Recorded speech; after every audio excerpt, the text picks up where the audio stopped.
Brilliance Audio presents True Yoga, Practicing with the Yoga Sutras for Happiness and Spiritual Fulfillment by Jennie Lee, performed by the author.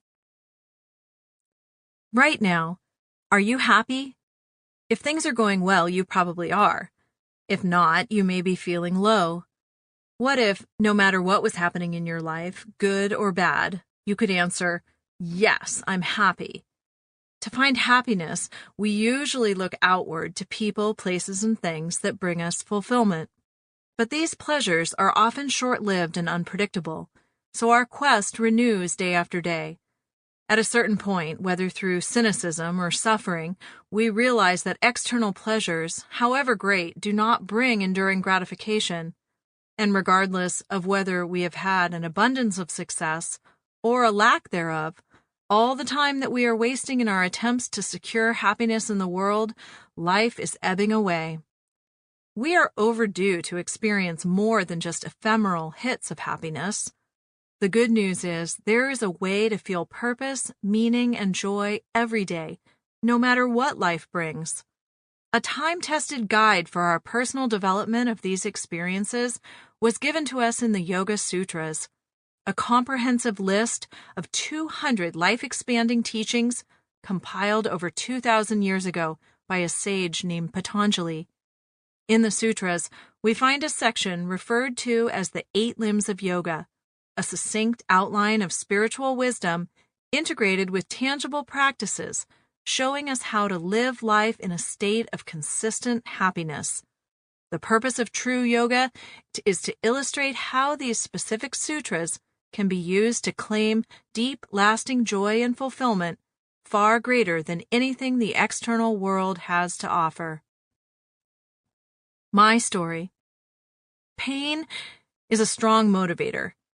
Although it does not have to be, pain is often the nudge we need to look beyond the temporary pleasures of life and find some new perspective. Sad but true, humans rarely leave their comfort zone unless shaken from it. 16 years ago, I got the big nudge.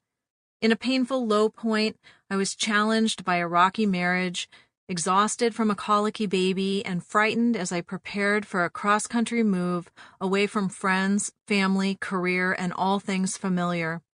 I had used up my inner resources for getting back into balance, and as tempting as eating, drinking, shopping, or avoiding it all in some other unhealthy way was, I knew that none of the above would take me to any kind of true fulfillment.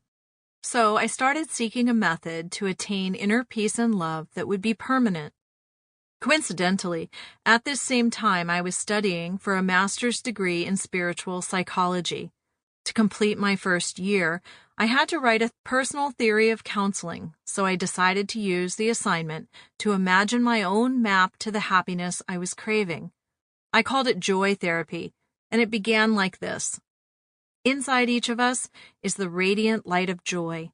It is the divine spark ignited at our birth. By individual realization of our connection to the divine source, we find our true inner joy, and our light shines forth. Sounds kind of like the first Yoga Sutra, in which it is written, "United in the heart, consciousness is steadied. Then we abide in our true nature, joy." The crazy thing is, I had not studied the Yoga Sutras at that time.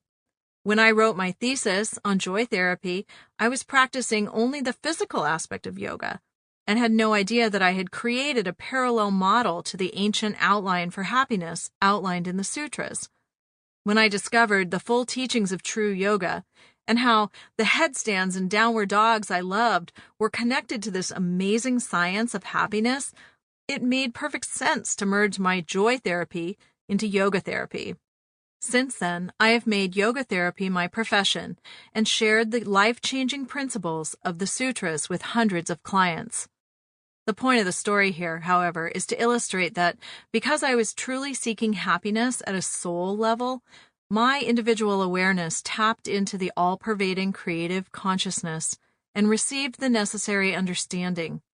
This is the very essence of the journey the Yoga Sutras lead us in taking, to move beyond our perspective of separate, fearful, individual experience to the blissful union with divine consciousness, in which all is possible, joyful, and secure.